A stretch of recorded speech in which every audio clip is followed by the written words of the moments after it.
Hello and welcome back to another Murdock Music Minute. I'm currently suffering from a bit of a cold. I've got a sore throat, but I don't feel sick enough to be just spending time in bed. So what can you do? I thought, let's do another video to bore the YouTube music community with. I've had a bit of a look at my YouTube statistics. And that's something where you can waste a lot of time with. And I just realized my channel doesn't have enough dislikes. So I should do something about it. And I came up with the idea of maybe talking again about a band that I am personally not the biggest fan of.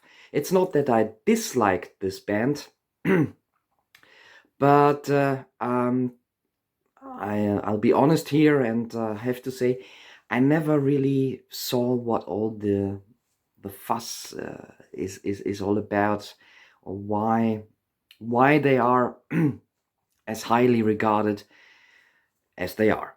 I am talking about the Rolling Stones. Without a question, one of the important, pioneering and influential bands of the 60s, together with the Beatles, great rivals, at least back then in the press. But as I've said, I have respect for the Rolling Stones, but I never saw them as, that kind of, big giant band that they are usually seen as. And with this video, I also start maybe a new little segment, a new little idea or series for the channel, which I call Getting Into. And this video will be not so much about why I don't like the Rolling Stones, but it will still be an attempt to get into the Rolling Stones. And for this purpose, I picked out, or my plan is to pick out 5 albums by the Rolling Stones that I would consider essential or helpful albums to try and get into the Rolling Stones. Now, the Stones have got a huge catalogue, dozens of albums. I haven't counted them. I also will freely admit that I haven't heard every single Rolling Stones album, especially the later ones starting with the late 80s. I'm not too familiar with these albums. But the idea of getting into is to pick out albums from any given artist that I think are a nice introduction to the catalog of a band, of an artist, and are also a nice collection to find out whether you like this artist, and then maybe we'll go on exploring the rest of the catalog, or whether this artist maybe is not your cup of tea. And episode 1, as I've said, will be dealing with the Rolling Stones.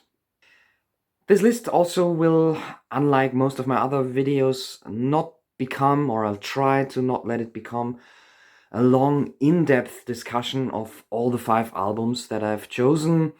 I will really just briefly mention the albums, maybe pick out a few standout tracks and give a very short comment about what I like about this album. For me, the Stones have always been an excellent, great band when it came to singles, especially in the 60s. I guess I don't have to name them all, but just think of Satisfaction, Let's Spend the Night Together. Yeah, excellent stuff. When it comes to albums, that's where my problems with the Rolling Stones begin, because I would argue that, or unlike their great peers from the same period, the Beatles, the Kings, even the Small Faces, and of course the Who, the Rolling Stones never really were interested that much in creating an album that really works as a unified whole, an artistic unit that flows from begin to end and that really works as a classic album. Of course, all you Rolling Stones fans, feel free to disagree with me, and feel free to discuss in the comment section what it is that makes the Rolling Stones so great in terms of albums. As mentioned, I don't really see it, but enough of this negativity. Again, this video is not about me persuading the viewers why the Rolling Stones may not be the best band in terms of albums. So, I decided to take 5 albums. It's a very random decision. This list also is not meant to be a countdown or a ranking. I'll just go through the 5 albums that I chose as nice getting into albums in the chronological order of their time of release. Number 1, we'll start with the year 1966. It's Aftermath, the first album to only include original material written by the Rolling Stones. So this one's more or less their A Hard Day's Night. If you if you want to stick with the a little bit tired Rolling Stones versus Beatles comparison, but it came out in 1966. So the Beatles by that time had already released stuff like Rubber Soul and Revolver, or were at least working on Revolver. So to be honest, the Beatles were miles ahead in terms of progress and the development of the genre of rock music. Anyways, the Rolling Stones with Aftermath released a very fluent, a nice, well-rounded beat or pop rock album, and for the first time also audibly started to include a more sophisticated instrumentation, a diversity of styles. There are some very nice acoustic ballads on this album, some 60s pop tracks but with a certain edge, and some great 1960s beat music or rock songs. And what you of course get with the Rolling Stones is also a bit of quite bluesy material, but not as much blues than on the albums before and also some albums after this one, which makes Aftermath especially interesting for me. It's not that I dislike blues, on the contrary, I quite like electrified blues and blues rock, but a whole album full of blues tracks that, as it is the genre of blues, and that all follow more or less the same formula, is a little bit tiresome to listen to, and that's what Aftermath quite successfully avoids. Experts of 1960s music, 1960s pop and rock music already know that very often in those days there were different versions released for the UK market and for the US market, where British bands were concerned. Most famously, the first albums by the Beatles came out in completely different, and some people would argue butchered versions in the USA. This is also the case with the earlier Rolling Stones albums. I will, in my discussion of these 5 albums, I will stick to the British release, which from my point of view is also the original release, or the way it was intended to be released. And we get a kaleidoscope of very nice tracks on Aftermath. It starts with Mother's Little Helper, which is a quite ironic, almost sarcastic 60s pop song, has a bit of an edge and a bit of a psychedelic touch already. Stupid Girl, misogynist, yes, of course, but a fun, more rocking track. Lady Jane is one of the early, really beautiful, gorgeous acoustic ballads that showed that the Rolling Stones, if they wanted to, could play a more diverse, multi-dimensional music and not just stick to the same blues routines all the time. You get Under My Thumb, which is a Rolling Stone classic. It's actually a very relaxed, grooving version here on this album. Going Home, which was remarkable back then because for the first time on a rock or pop album, a band released a track that was longer than 10 minutes. The track itself, to be honest, is a bit of a dirge. There's actually no reason for this being as long as it is. And also on the second side, you get some very nice, well-balanced 1960s pop rock. I really enjoy this album. This is the one where you can see that the Stones at least wanted to try their hands at keeping up with their peers. Later on, they just decided that, well, they wanted to be the Rolling Stones and went back to more earthy, bluesy material. But Aftermath, especially if you are familiar with the 1960s singles by the Stones like Painted Black, Satisfaction, etc., Aftermath, I think, is a very good album to start with the Stones outside their famous radio hits. Number 2 of my 5 getting into the Rolling Stones albums would be 1967's Their Satanic Majesty's Requests. Maybe a bit of a strange choice for some Stones fans because this album sounds unlike any other Rolling Stones album, but that's also the reason why I find it so interesting.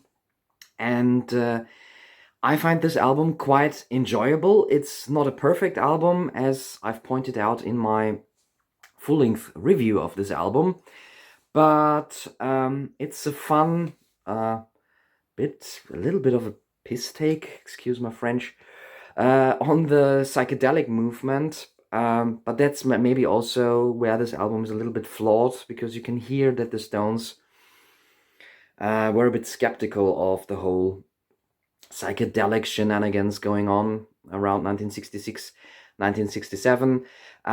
You have to take this album with a grain of salt, or listen to it as a kind of tongue-in-cheek attempt of doing an artsy psychedelic album. There's a goofy element to it that might distract or maybe even add to the enjoyment of this album.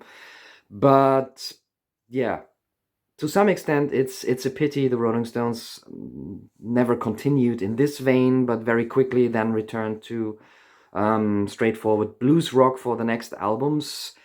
Nonetheless, there is some really interesting material on this album. She's a Rainbow, I think, will always remain one of my absolutely favorite Rolling Stones singles. The Lantern is an unusual track. 2000 Light Years from Home. This is where the Stones really produced bona fide psychedelic rock, in my opinion. But also whimsical tracks like Citadel or the very goofy In Another Land are worth checking out. As I've said, it would have been interesting to see where the Rolling Stones would have gone from there if they had continued in this vein. Maybe also the death of Brian Jones had something to do with the Rolling Stones not becoming a more adventurous psychedelic band. Anyways, that's my pick number 2. Let's move on to my album number 3. Only 1 year later, the Stones returned with the album Beggar's Banquet.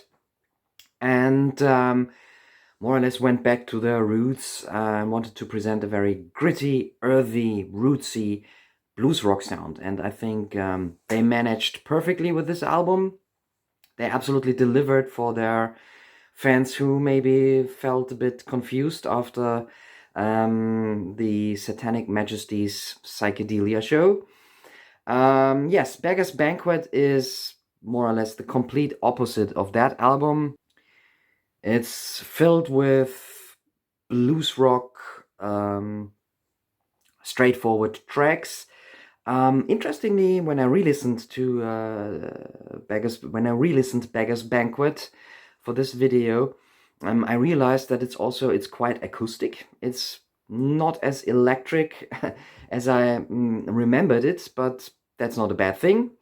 And you get some absolute Stones classics on this album.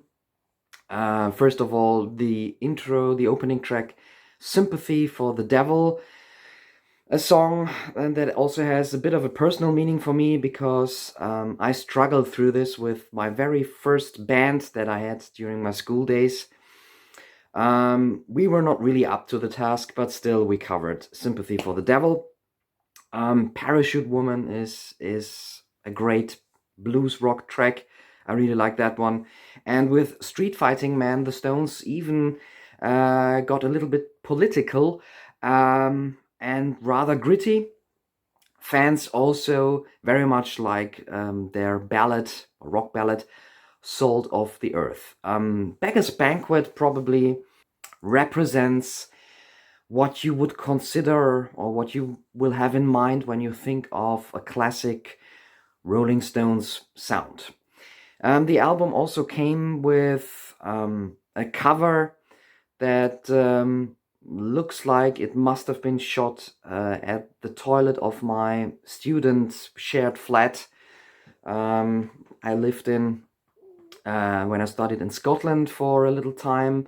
Flatmates, if any of you from Aberdeen who studied there in 2006, 2007, if you're watching this, feel free to get in touch. Was a bit of a scandal, and it had to be, at least for the American market, it had to be repackaged with a different cover. But if you would like to get this album, try and get the original cover with the toilet and warts and everything. 3 albums out of 5, and we are still in the 1960s, but this will change now, because for my album number 4, we'll make a little jump forwards into the year 1971. It's Sticky Fingers. Speaking of saucy album covers, this one I think gets the cake in the Rolling Stone discography. It features Mick Taylor on guitar, whose role with the Rolling Stones I think is a little bit underrated. He briefly was a member of the Rolling Stones, but with him they did some great material, and he was a really capable, very good guitarist actually. Sticky Fingers I think is not only because of its famous cover design. The original vinyl even came with a real zip that you could open and close. Must have been very expensive to produce that back then. And not only because of that, I think it's an essential album. I think this is also one of the best, or maybe the best, Stones album they released in the 1970s. It's one of the most cohesive rock albums. Again, not even this one I think is without filler, but it's very nice to listen to, and it has a pleasant flow and some really standout tracks. Brown Sugar, of course. Lyrically, we need to talk about this maybe another day. But as a song, as a rock song, really cool, absolute Stones classic. Sway is a personal favorite of mine. I like this one.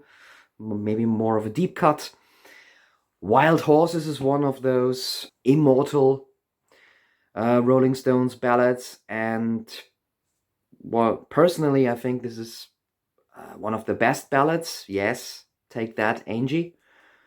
I never liked Angie, and the more often I hear it, the less I like it. But Wild Horses is really good in terms of classic rock ballads. And yeah, there are a few other nice tracks and a few lesser tracks. But if you like Beggar's Banquet, then definitely also check out Sticky Fingers. And if by now you get the feeling that you are on your way to become a rock solid Rolling Stones fan, then of course you can also go on and have a look at Let It Bleed, usually also considered another essential classic, or even the double album Exile on Main Street, which, however, does not feature on my list here. Because in general, I think double albums are not a good introduction to any discography, not only the Rolling Stones, because it's just too much information for getting started with a band. And B, this is personal taste, of course, but Exile on Main Street really is grossly overrated. I never really got a lot out of this album.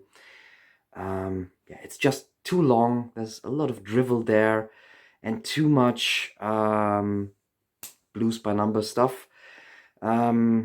Yes, it's a mystery to me that only Rolling Stones fans really understand. I know that Exile on Main Street crops up on various lists of essential rock albums, best albums of all times, most important double albums of all times, etc. I I don't really like it. Anyways, but after that, if you are still wondering if you should go on with the Rolling Stones discography and maybe also continue into the patchier 1980s discography, then you should definitely not leave out my pick number 5. And that's Some Girls from 1978, their 14th album, if you follow the British album counting. Maybe the most divisive choice for my list. In recent years, critics really have sort of rediscovered or rehabilitated this album. But I know there are quite a lot of Rolling Stones fans who will argue that this is where it all went downhill for several years. I really like this album. It's a little bit lightweight, but it has a great flow. I think even a better flow than some of the more classic albums I've mentioned before. It's just a nice, fun listen from start to finish. It also has a lot of more driving, up-tempo rockers here. Again, you could accuse them of maybe being a bit lightweight or throwaway-ish, but I don't see them as filler. I think this is just a great rock album that doesn't take itself too seriously. Also, the Stones here try to incorporate different influences, more modern influences in the late 70s, a bit of funk, disco, or even early new wave, most famously on the opening number Miss You, which is also one of their biggest hits to this day. The title track is catchy. I quite enjoy it. Lies is one of those really fun, up-tempo, we don't give a care rockers, and they throw in a couple of those on this album, which I really like. I prefer the Stones doing this actually than filling their albums with rather boring, formulaic blues numbers. And then this album also features Beast of Burden. That's a bona fide classic. If you like the sound of the Rolling Stones, you need to hear Beast of Burden, and thus you should hear Some Girls. So there we have it. These are my 5 essential getting into the Rolling Stones albums. Let me know what you think of this list, or let me know what your list would be. If you agree, excuse me, that the Stones are not the best band for, albums as artistic statements, or if you maybe totally disagree, I guess there will be a few comments here along the lines of if you don't get Exile on Main Street, you don't get the Rolling Stones. Be that as it may, I hope you enjoyed this little list. And let me know maybe what other bands would be interesting for a getting into list. And always think of what are good albums to introduce a band to somebody. It's not about, giving them their most artistic or most difficult albums.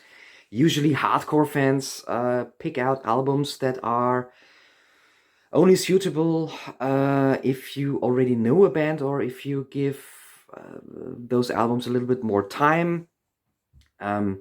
Think of starting your Yes discography with Tales of Topographic Oceans. I think that would be an absolute misstep, but there are fans who will, of course, say this is the most important album. Getting into albums should be albums that are essential or representative of a certain phase of a band and that are easy to get into. So that's the idea here. It's not about picking out the critically most acclaimed albums, or picking out